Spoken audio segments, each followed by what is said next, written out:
Hello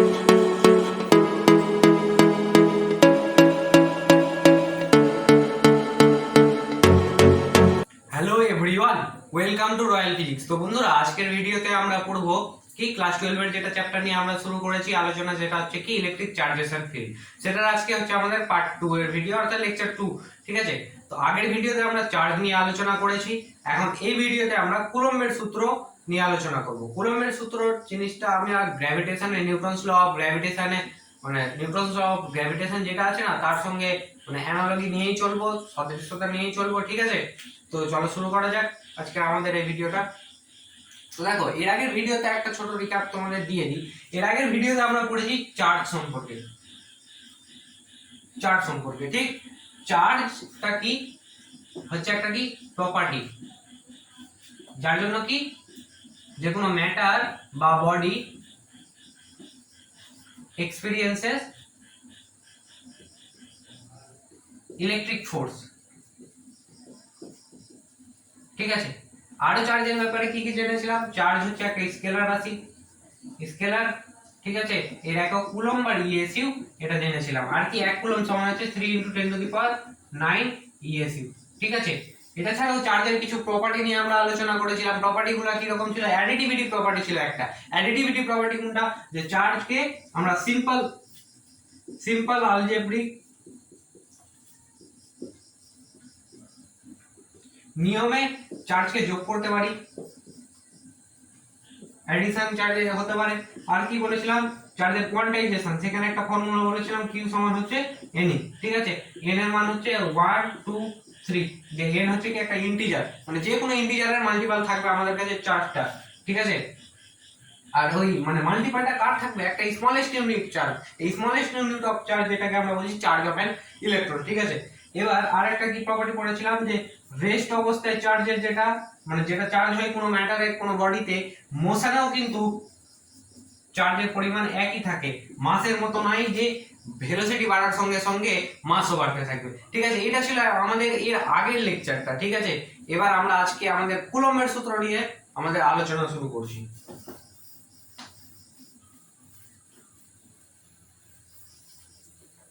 তো দেখো, কুলম্বের সূত্র নিয়ে আলোচনা শুরু করছি। কুলম্বের সূত্রটা তোমাদের মানে একদম সম্পূর্ণ মনে হবে যে নিউটনস ল অফ গ্র্যাভিটেশনটাই। দেখো কিরকম, শুধু ওখানে মাসের কথা ছিল, এখানে শুধু চার্জের কথা আছে।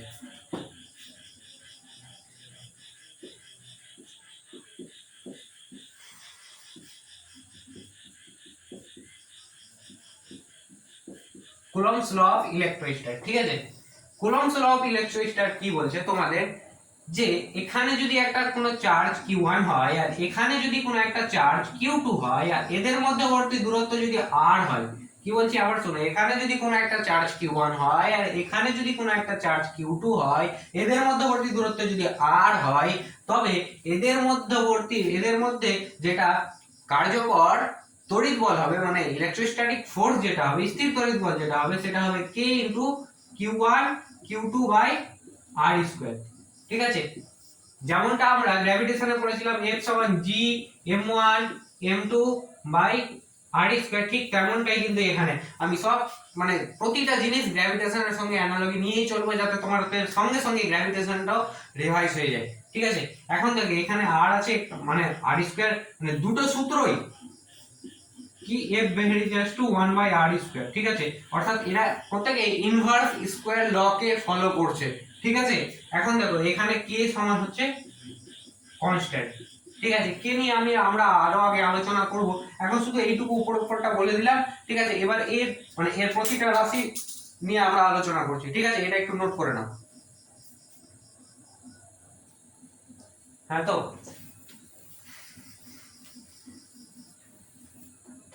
দেখো কি দেখলাম, এটা q1 এটা q2, ডিসটেন্স r ওদের মধ্যবর্তী, তো ফোর্স কি হচ্ছে আমাদের কাছে k q1 q2/r²। ঠিক আছে, ভালো মতো মুখস্থ রাখবে এটা ফর্মুলাটা। অনেক সময় অনেক মানে আমাদের তো এখন প্রায় আমি কুলম্বের সূত্রের উপরে 3-4টা ভিডিও বানাবো। ঠিক আছে, প্রতিটা লেকচারে এটা খুবই কাজে, মানে এটার উপরেই চলবে সবকিছু। দেখো এখানে k হচ্ছে কনস্ট্যান্ট, যেটাকে আমরা বলছি কুলম্বস কনস্ট্যান্ট। ঠিক আছে, অর্থাৎ কুলম্বের ধ্রুবক। আচ্ছা, কে সমান হয় আমাদের কাছে 1/4 পাই ইপসিলন নট, যেখানে ইপসিলন নট হচ্ছে আমাদের কাছে কি permittivity of free space. Permittivity বলে তো আমাদের কাছে হচ্ছে পরাবৈদ্যুতিক ধ্রুবক, না পরাবৈদ্যুত, মাধ্যমের পরাবিদ্যুৎ, ঠিক আছে। পারমিটিভিটি অফ ফ্রি স্পেস, অর্থাৎ এখানে এয়ার এর কথা বলছে, ফ্রি স্পেস কিংবা এয়ার অর ভ্যাকিউম যেটাই বলো, শূন্য স্থানের পরাবিদ্যুৎ হচ্ছে আমাদের কাছে ইপসিলন নট, ঠিক আছে।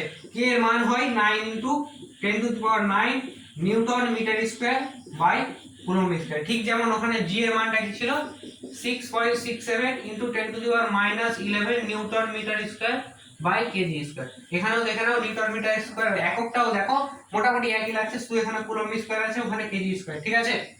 এইভাবে এই কটা জিনিস আমরা এখন কে সম্পর্কে জানলাম। এবার দেখো ইপসিলন নটটা বললাম তো পারমিটিভিটি অফ ফ্রি স্পেস কিংবা এয়ার। ইপসিলন নট নিয়ে কিন্তু আমি ইপসিলন নটের উপরে, অর্থাৎ মানে যেটা পারমিটিভিটি আছে, পারমিটিভিটির উপরে কিন্তু আমি আরেকটা লেকচার বানাবো। সেজন্য মানে এই ব্যাপারটা নিয়ে আমি এখন আর বেশি এখানে আলোচনা করছি না, আমরা এখন বাকি জিনিসগুলো নিয়ে আলোচনা করব, ঠিক আছে। তো আমরা এখানে কি বুঝতে পারলাম যে এপসিলন হচ্ছে k(q1 q2 r স্কয়ার), কে হচ্ছে কি একটা ধ্রুবক, ঠিক আছে, যেটাকে আমরা কুলম্বিক ধ্রুবক বলে থাকি, আর কে এর মান হচ্ছে 9 × 10⁹। এই কথাটা কিন্তু তোমাদের মনে রাখতে হবে, মনে রাখা বলো মুখস্থ রাখা বলো, কে এর মানটা তোমাদের মুখস্থ রাখতে হবে। ওরা ভ্যালু দিতেও পারে নাও দিতে পারে, কিন্তু ক্যালকুলেশন করে আমাদের এই মানটা মানে বসাতে হবে ক্যালকুলেশনে, ঠিক আছে। তো এটা নোট করে নাও। হ্যাঁ,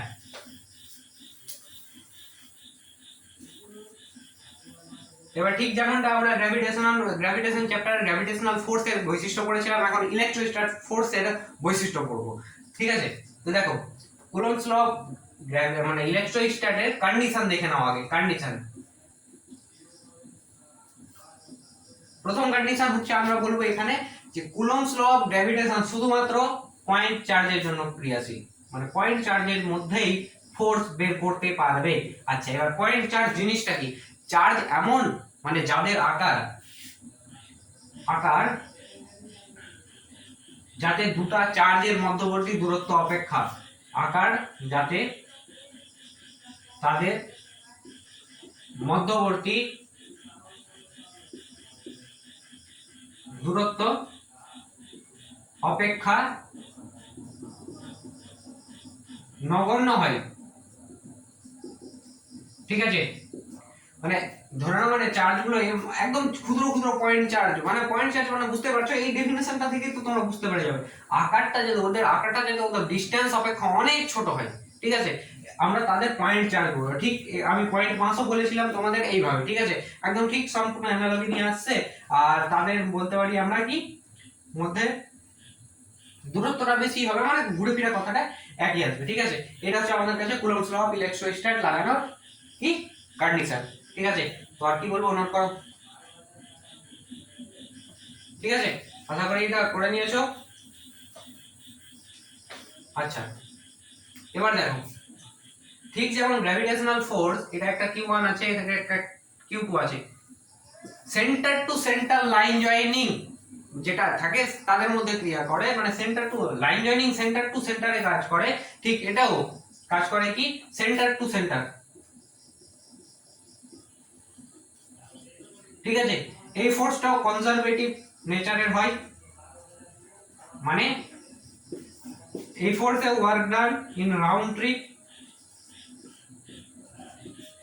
আমাদের কাছে কি হয় 0 হয়, ঠিক আছে। সেন্টার টু সেন্টার কাজ করে, রাউন্ড ট্রিপে কনজারভেটিভ হয়, ঠিক আছে। এটা নোট করো। আরেকটা কথা যেটা আমরা আগে বলেছি যে এটা কি ইনভার্স স্কয়ার লকে ফলো করে, অর্থাৎ f ভ্যারিজেস টু 1/r²। এটাও আমাদের অঙ্ক করার ক্ষেত্রে অনেক কাজে দিবে, ঠিক আছে, এটাও নোট করো, ঠিক আছে। আরেকটা পয়েন্ট বলেছিলাম যে গ্র্যাভিটেশনাল ফোর্স যেমন মিডিয়ামের উপর ডিপেন্ড করে না, ঠিক আছে, ইন্ডিপেন্ডেন্ট অফ মিডিয়াম হয়। ঠিক আছে, জলে রাখলেও মানে একই রকমের গ্র্যাভিটেশনাল ফোর্স পাওয়া যাবে, বাতাসে রাখলেও একই রকমের গ্র্যাভিটেশনাল ফোর্স পাওয়া যাবে, এখানে কিন্তু সেটা না। এখানে হচ্ছে ডিপেন্ডস আপন মিডিয়াম, এই ইলেকট্রোস্ট্যাটিক ফোর্সটা মিডিয়ামের উপর ডিপেন্ড করছে, অর্থাৎ বায়ুতে রাখলে, বায়ুতে যদি দুটো চার্জ রাখি আর ওদের মধ্যে যেটা ফোর্স হবে, জলে যদি চার্জ দুটাকে রাখি তবে ফোর্স তাদের মধ্যে সমান হবে না। কথাটা মানে এটাই, কি হবে না হবে ওটা নিয়ে আমরা পরবর্তী লেকচারগুলোতে আলোচনা করব। আজকে শুধু মানে বলতে পারো কুলম্বস লয়ের বেসিক্স নিয়ে আলোচনা করছি, ঠিক আছে। এর উপর 3-4টা ভিডিও আমি এসএচএম ও ছাড়বো না, কুলম্বস লয়ের যেটা ইলেকট্রোস্ট্যাটিক এসএচএম হয়, এসএচএম ও করাবো, স্ট্রিং প্রবলেমও করাবো, সব করাবো, ঠিক আছে। এখানে আরেক রকমের আমাদের কাছে প্রশ্ন দেয় যে কে এর মাত্রা,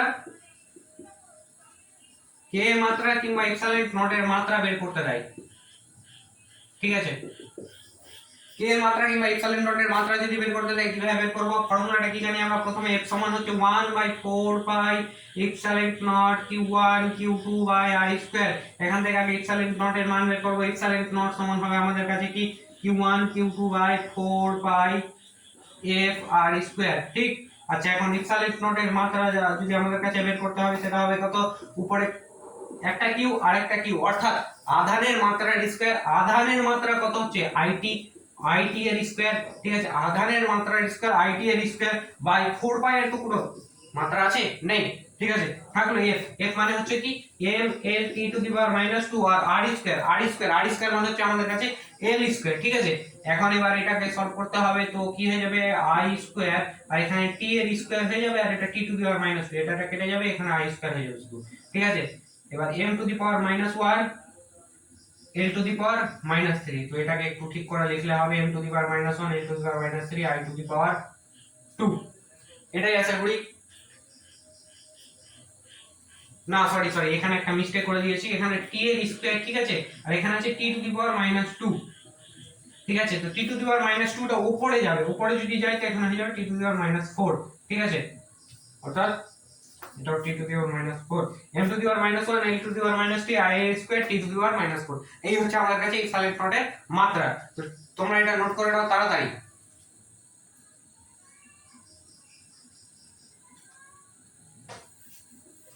আশা করি তোমরা এটা নোট করে নিয়েছো। চলো এবার থিওরি বলা হয়ে গেল, এবার কিছু মানে যা বললাম এরই উপরে কিছু কোশ্চেন করে নিই আমরা। কোশ্চেন কি দিই? 5 কুলম্ব ও 10 কুলম্ব আধান বিশিষ্ট দুটি সমায়তনের গোলক পরস্পর থেকে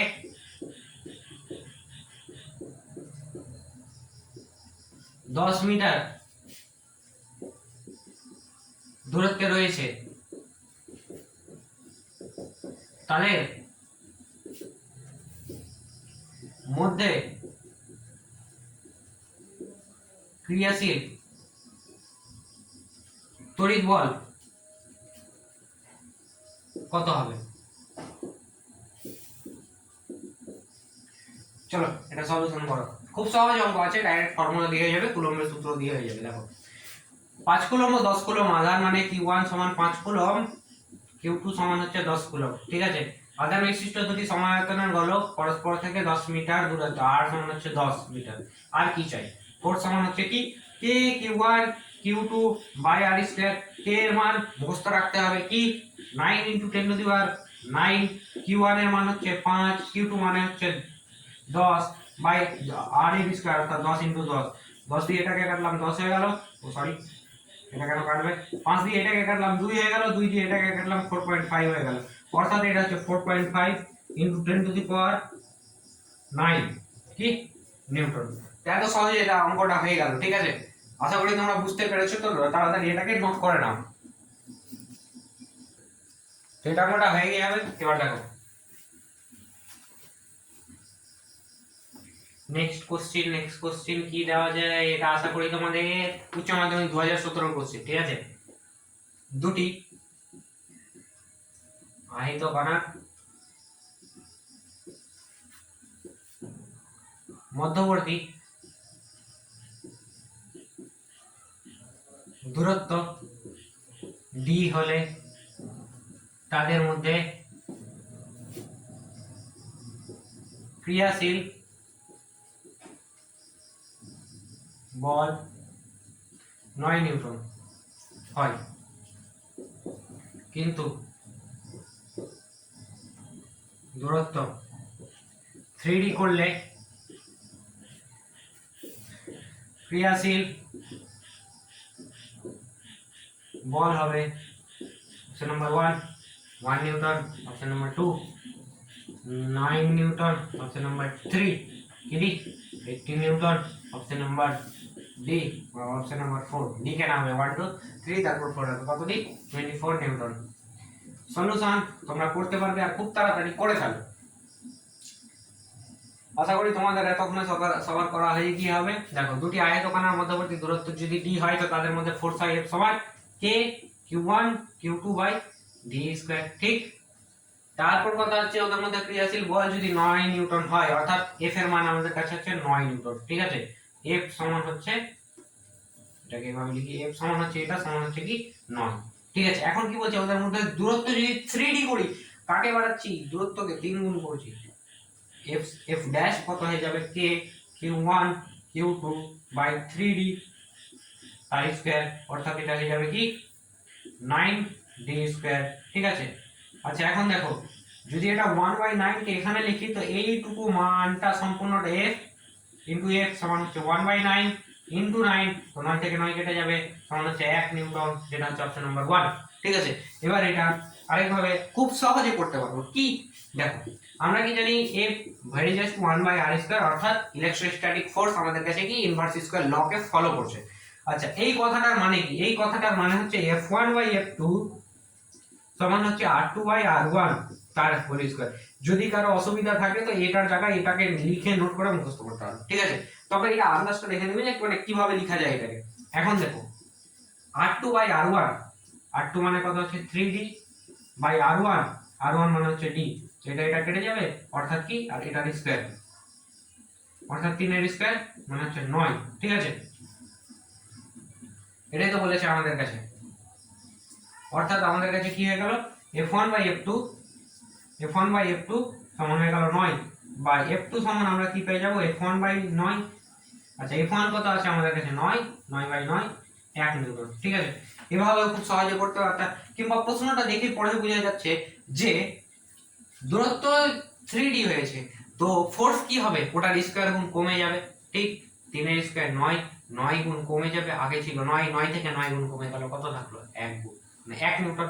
আমরা খুব সহজে এই অঙ্কটা করে দিতে পারতাম, 2017 মনে হয় এমসিকিউ পরীক্ষা এমসিকিউ এসেছিল, ঠিক আছে। তো এটা ছিল সেই প্রশ্নটা, তো এটা নোট তো করে নিয়ে হবে, সঙ্গে সঙ্গে এত সহজ অঙ্ক করা তো হয়ে গিয়ে হবে।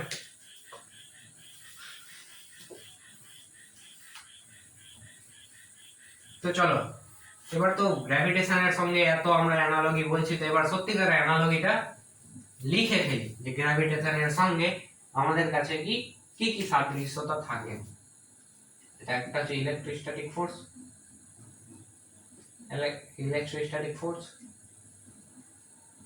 আর একটা হচ্ছে কি গ্র্যাভিটেশনাল ফোর্স।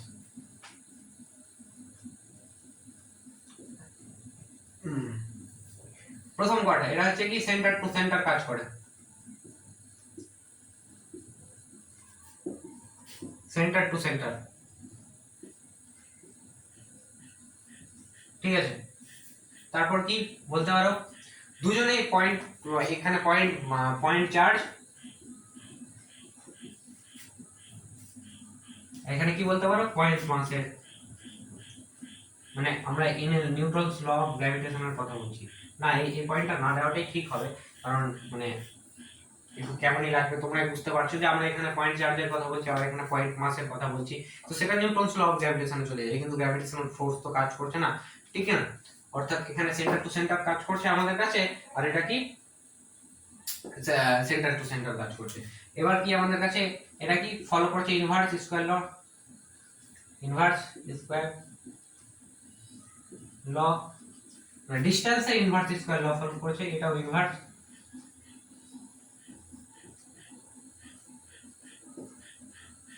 কে ফলো করছে, ঠিক আছে। এটাও ডিসটেন্সের ইনভার্স স্কয়ার ল কে ফলো করছে। দুটো মানে বলতে আর কি বলা যায় এদের মধ্যে সাদৃশ্যতা, সেন্টার টু সেন্টার ফোর্স তো বলে দিলাম, হ্যাঁ দুটোই কনজারভেটিভ ফোর্স। এই ফোর্সটাও কনজারভেটিভ ফোর্স আর এই ফোর্সটাও কনজারভেটিভ ফোর্স।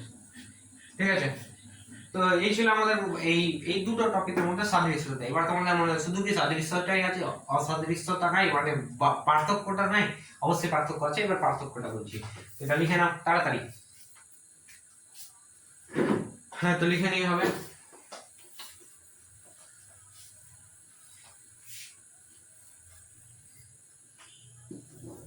আচ্ছা, প্রথম কথাই হচ্ছে গ্র্যাভিটেশনাল ফোর্স সর্বদা অ্যাট্রাকটিভ ইন নেচার। ঠিক আছে, সর্বদা গ্র্যাভিটেশনাল ফোর্স অর্থাৎ এটা একটা মাস আর এটা একটা মাস, এদের মধ্যে গ্র্যাভিটেশনাল ফোর্স সব সময় আকর্ষণ ধর্মী বল, কিন্তু এটা মেবি অ্যাট্রাকটিভ, মেবি কেন অ্যাট্রাকটিভ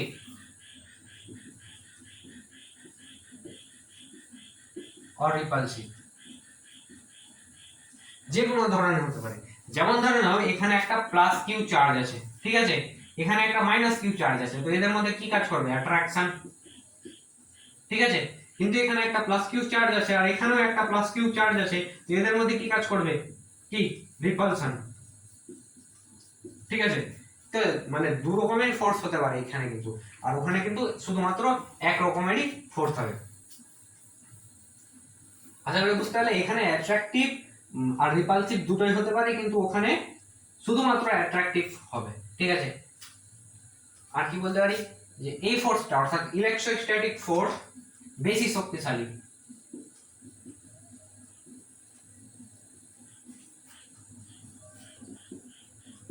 এটা হচ্ছে উইক ফোর্স। কেন? দেখো ওখানে যেটা জি এর মান ছিল, জি সমান ছিল 6.67 × 10⁻11 মাইনাস ছিল, এখানে দেখো কি সমান হচ্ছে 9 এখানে মাল্টিপ্লাইং ফ্যাক্টরটা কত বড়, এখানে দেখো মাল্টিপ্লাইং ফ্যাক্টরটা কত ছোট। ঠিক আছে, সেই জন্য কিন্তু আমাদের কাছে এটা বেশি শক্তিশালী ফোর্স আর ওটা হচ্ছে কি একটা উইক ফোর্স। মানে আমরা এটা থিওরিটিক্যালি ম্যাথমেটিক্যালি এটা বুঝতে পারছি, কিন্তু মানে ফিজিক্যালি তো ওটা উইক আছে আর এটা স্ট্রং আছে, এটা তো আবার কি ভুল আছে। ঠিক আছে, তো এটা বেশি শক্তিশালী এবং ওটা উইক ফোর্স। ঠিক আছে, আর এই ফোর্সটা ডিপেন্ডেন্ট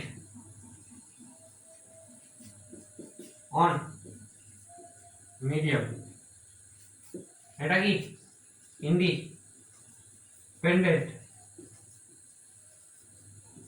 অফ মিডিয়াম। ঠিক আছে, তো আমরা তিনটা সাদৃশ্যটা এটা বই সাদৃশ্যটা পড়লাম। ঠিক আছে, ইন্ডিপেন্ডেন্ট আশা করি তোমরা বুঝতে পেরে গেছো। ডিপেন্ডেন্ট মানে হচ্ছে কি জলেও যাওয়া হবে, সরি ইন্ডিপেন্ডেন্ট মানে হচ্ছে জলেও যাওয়া হবে, বায়ুতেও যাওয়া হবে, কিংবা অন্য কোনো মাধ্যম, যে কোনো মাধ্যমে তাই হবে। কিন্তু আমাদের ডিপেন্ডেন্ট হচ্ছে জলে যাওয়া হবে, বায়ুতে সেটাই হবে না। কি হবে পরবর্তী লেকচারে আলোচনা হবে। ঠিক আছে, এটা নোট করে নাও তাড়াতাড়ি।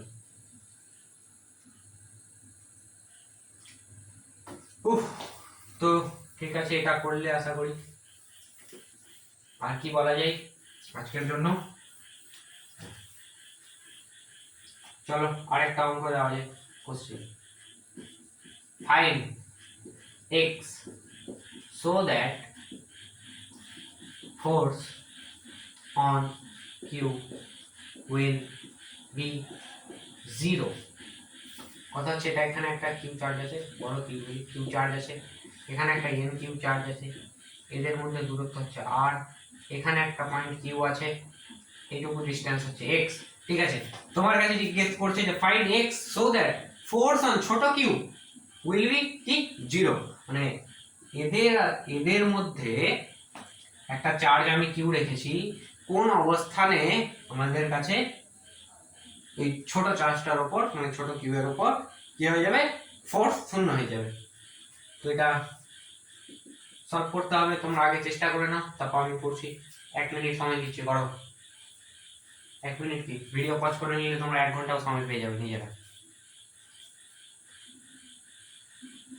হ্যাঁ তো দেখো এবার আমি করি, এখানে দেখো এটা কি আছে, এর উপর মানে এই পয়েন্টটা এখানে আছে বলছি, তো এর উপর এই পয়েন্টটাকে আমরা এখানে লিখছি, এটা হচ্ছে কিউ। ঠিক আছে, দুটোই একই রকমের চার্জ আছে। ঠিক, তো এই একে এই এন কিউ চার্জটা, এই ছোট কিউটাকে রিপেল করবে এইদিকে, আর এই কিউ চার্জটা এই কিউ কে রিপেল করবে এইদিকে। ঠিক আছে, এটা যদি F1 হয়, এটা যদি F2 হয়, তো আমাদের কাছে কি হবে, এর উপরে নেট চার্জ তো জিরো হয়ে যাবে, নেট চার্জ বলছি সরি, নেট ফোর্স জিরো হয়ে যাবে। নেট ফোর্স যদি জিরো হয় তবে ওটাই তো চেয়েছে আমাদের ওই কন্ডিশনটা, অর্থাৎ আমাদের কাছে F1 সমান F2 হতে হবে। ঠিক, তবে আমাদের কাছে কি হবে, ওই x এর মানটা পাবো। প্রশ্ন অনুসারে আমাদের কাছে F1 সমান F2 হতে হবে। আচ্ছা, F1 মানে কত হচ্ছে, F1 হচ্ছে কি NQ এর জন্য, NQ এর জন্য না। আচ্ছা, তো কি হচ্ছে K, তো K ই থাকবে না, Q1 মানে NQ, Q2 মানে ছোট q, বাই ওদের মধ্যে ডিসটেন্স এর স্কয়ার, এটা কি হবে r - x, এইটুকু ডিসটেন্স হয়ে যাবে r - x তার স্কয়ার সমান হয়ে যাবে F2 মানে কি k Q1 Q2 বাই ওদের মধ্যে যে ডিসটেন্স আছে x তার স্কয়ার। ঠিক আছে, এখান থেকে কি কি বাদ যাচ্ছে, কি কি কাটা যাচ্ছে সেটা দেখে নাও। q q কাটছে, q q কাটছে, k k কাটছে। ঠিক, অর্থাৎ আমরা এটা বলতে পারি x বাই r - x, না এটাকে একটু উল্টে লেখা যায়, r - x বাই x তার স্কয়ার সমান হচ্ছে আমাদের কাছে কি n। ঠিক আছে, বা r - x বাই x সমান হচ্ছে কি রুট আন্ডার n, বা এখান থেকে লিখতে পারি আমরা r - x সমান হচ্ছে কি x রুট n, বা x যদি কমন নেই তো রুট n প্লাস 1 সমান r, এখান থেকে এখানে লিখছি, অর্থাৎ x সমান হচ্ছে r upon n root n plus 1। এরকম একটা ফর্মুলা তোমাদের গ্র্যাভিটেশন চ্যাপ্টারে আমি করিয়েছিলাম। ঠিক আছে, তো এটা হচ্ছে সেই ফর্মুলাটা, x সমান হচ্ছে r upon root n plus 1। ঠিক, মানে এই ফর্মুলাটা এসেছিল, ওখানে ছিল x সমান r upon root n plus 1। তো এটা ফর্মুলা তোমরা মুখস্থ রাখবে, এখানে n এর মান যত হবে, ধরো 2q দিয়েছে, তো তোমরা খুব সহজে মানটা পুট করে অ্যানসারটা বের করতে পারবে। ঠিক আছে, এবার এখানে আমি তোমাদের একটা কি বলে সাবধানতা দিয়ে দিই, যে এখানে অনেক কেউ কি কাজ করে, এখানে r - x আছে না, r - x বাই x, এটার স্কয়ার বাই এটার স্কয়ার আছে সমান n আছে। ঠিক আছে, এটা দিয়ে সবাই ফর্মুলা আনতে নিয়ে যায়, r square plus x square minus 2rx by x square. ঠিক আছে, n সমান n দিয়ে এটাকে ভাগ করার চেষ্টা করে, ভাগ করে সলভ করার চেষ্টা করবে।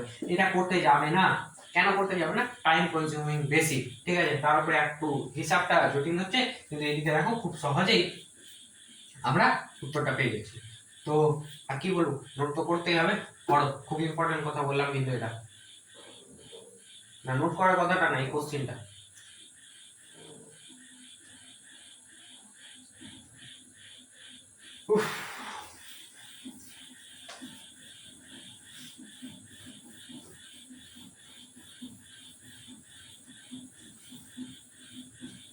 ঠিক আছে, তবে নোট তো করে নিয়েছো, এবার কি কোশ্চেন করানো যায় একটা।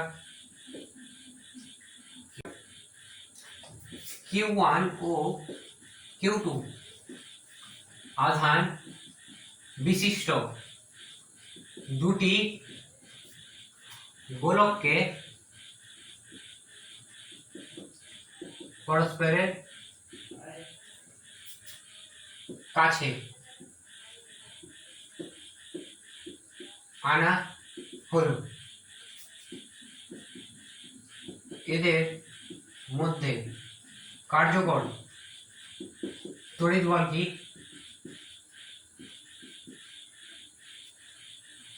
তড়িৎ বল কি? Q1 Q2 by 4 pi epsilon naught r square দ্বারা প্রকাশ করা যাবে। একটু নিজেরা ভেবে দেখো, এটা কি করা যাবে?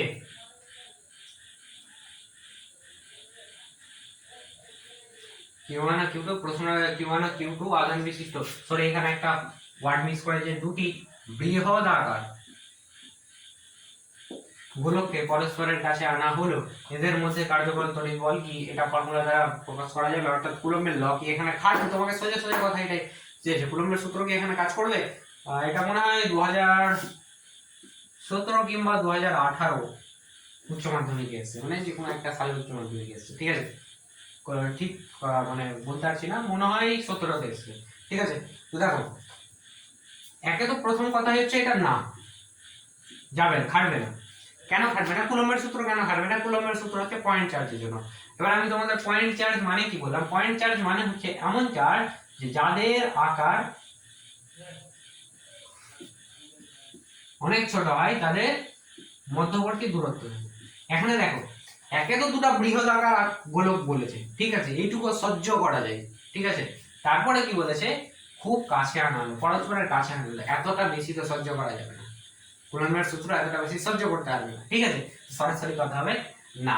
তো কারণ কি দিব আমরা, যে দেখো কুলম্বের সূত্র হচ্ছে মানে শুধুমাত্র পয়েন্ট চার্জের জন্য কাজ করে, কিন্তু এখানে দেখো আমাদের কাছে বৃহদাকার গোলক বলেছে, তারপর কি তাদের পরস্পরকে কাছে আনা হয়েছে, তো তারা পয়েন্ট চার্জ হিসাবে কাজ করবে না, তো কিসের বা সূত্র খাটবে আর, ঠিক আছে।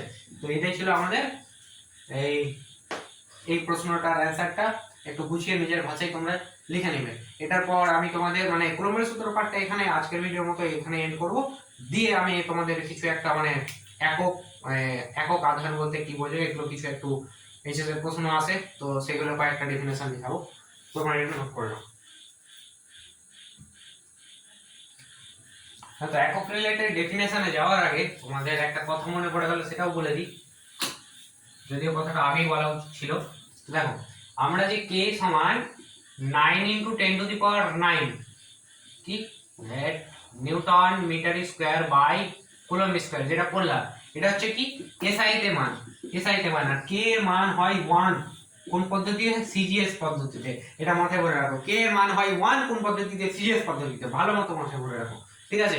অর্থাৎ তোমরা যদি মানে কোন অঙ্ককে সিজিএস পদ্ধতিতে করো তবে k এর মান রাখার ঝামেলাটা আসবে, ঠিক আছে।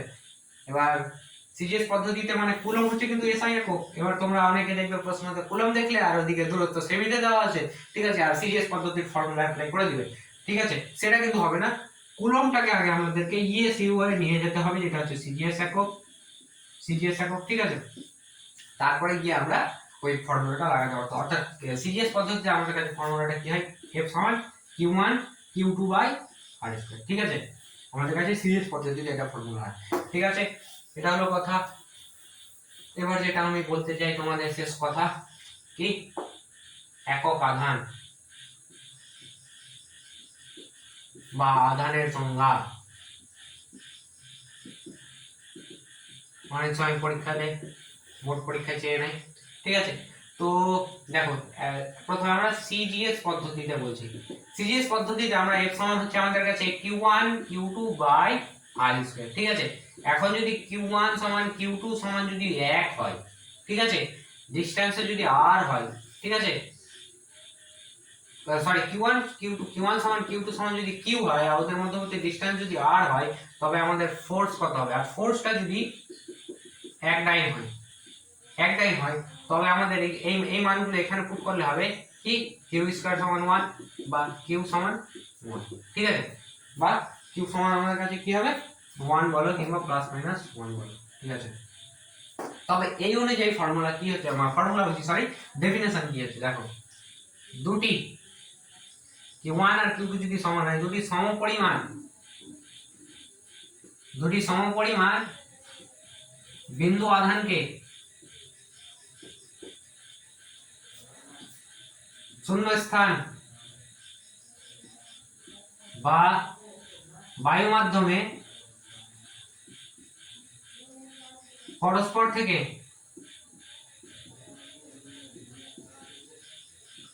1 সেমি দূরত্বে রাখলে যদি এরা পরস্পরের উপর এক ডাইন বল প্রয়োগ করে তবে সেই আধানটিকে সেই আধানকে বলে কি একক আধান সিরিজ পদ্ধতিতে, বা এটাকে আমরা বলি ইলেকট্রোস্ট্যাটিক ইউনিট। সিরিজ পদ্ধতিতে আমাদের কাছে ইএসইউ এর সংজ্ঞা চাইতে পারে কিংবা একক আধানের সংজ্ঞা চাইতে পারে, তো আমরা এটা লিখে আসবো। ঠিক আছে, তো তোমরা লিখে নাও খুব তাড়াতাড়ি।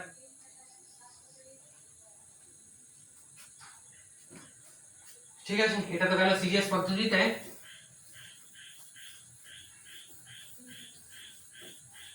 এবার দেখি এসআই পদ্ধতিতে। এসআই পদ্ধতিতে হয় f সমান 1/4 pi epsilon naught q1 q2i r square. ঠিক আছে, ঠিক q1 সমান q2 সমান যদি q হয়, আর এখানে আমরা f সমান 9 × 10⁹ নিউটন নিব। ঠিক আছে, আর 1/4 পাই ইপসিলন নট এর জায়গাতে তো বসাতে হবে 9 × 10⁹ r সমান যদি আমাদের কাছে 1 মিটার হয়, আচ্ছা ওখানে কি আমি r সমান 1 সেমি দিয়েছিলাম না মিটার? যদি মিটার দিয়ে থাকি চেক করে নাও, সেমি হবে, কিন্তু এটা মিটার হবে কারণ হলো সিরিয়াস পদ্ধতি ছিল। ঠিক আছে, তবে f সমান হবে আমাদের কাছে এটা f এর জায়গাতে কি 9 × 10⁹। ঠিক আছে, আর 1/4 পাই ইপসিলন নট মানে হচ্ছে 9 × 10⁹ into q square by r square, অর্থাৎ 1 এর স্কয়ার। তো এটা কেটে যাবে, এখানেও কিন্তু q সমান কি হবে প্লাস মাইনাস 1 আসবে। ঠিক আছে, এবার সংজ্ঞাটা কি হবে? দুটি সমপরিমাণ বিন্দু আধানকে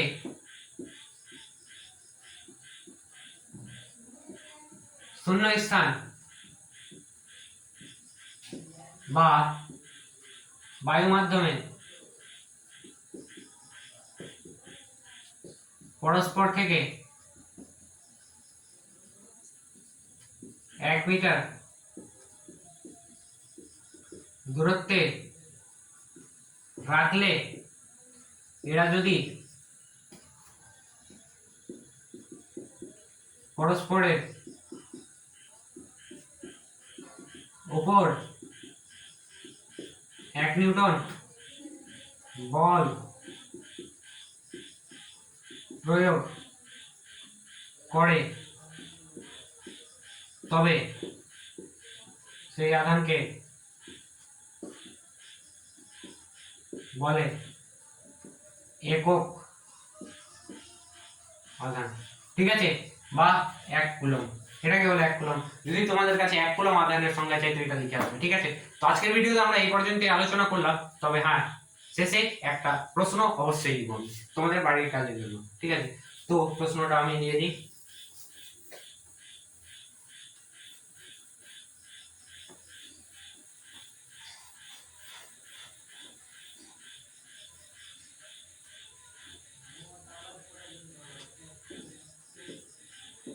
একটি আধান কিউ কে কেমন ভাবে দুই টুকরোতে ভাঙলে ওদের মধ্যে ক্রিয়াশীল তড়িৎ বল সর্বাধিক হবে। আর হ্যাঁ, ওদের মধ্যবর্তী দূরত্ব